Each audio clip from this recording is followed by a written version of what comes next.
tour, every member of the orchestra knows that we have to represent the country, and it's sort of a very strong feeling that we have to play, however well we play at home, we play even better abroad. I mean, in terms of why do we go to China, that's a really interesting question, because in this era now when we're looking at the whole, Asia in the 21st century, the Asian century, there's a lot of debate going on about the rise of Asia and particularly China. It's a very interesting time for us to be building links there. And I think there's an enormous opportunity for us as the premier orchestra in Australia to build a relationship in China, to act as a real cultural bridge with two-way exchange.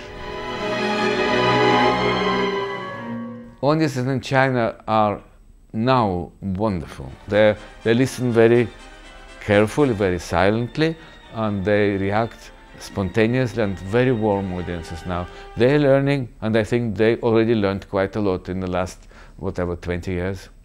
Another aspect of going to China, of course, is China for millennia has used cultural activities as a way of developing their reputation internationally. So they're very understanding of the concept of cultural exchange.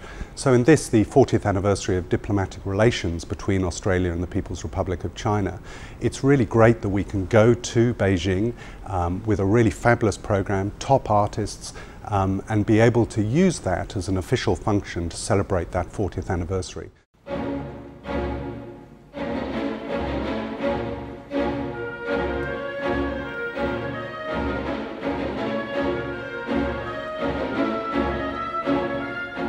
Shostakovich Symphony No. 10 is an extremely important work, in a very strange way. I'll tell you why.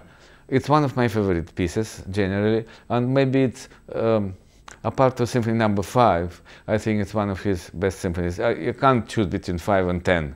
I think these are the masterpieces of Shostakovich.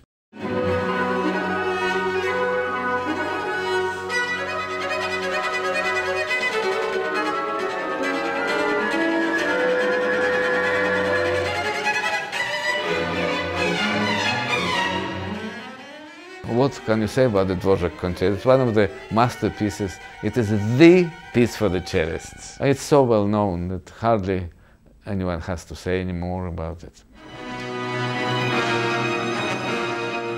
The Sydney Symphony, for me, it's a really special orchestra. This is my third time playing Sydney in the Opera House with this great orchestra. There's a high level of anticipation for the tour in China as well. You know, these tours take a huge amount of planning. For over 2 years we've been planning this tour, and now suddenly here we are on the eve of going. I really urge everyone here back in Sydney to follow the tour. You can do that from our website, on the blog that'll be coming through from that, and I just can't wait, and I can't wait for us to share that with everybody back here.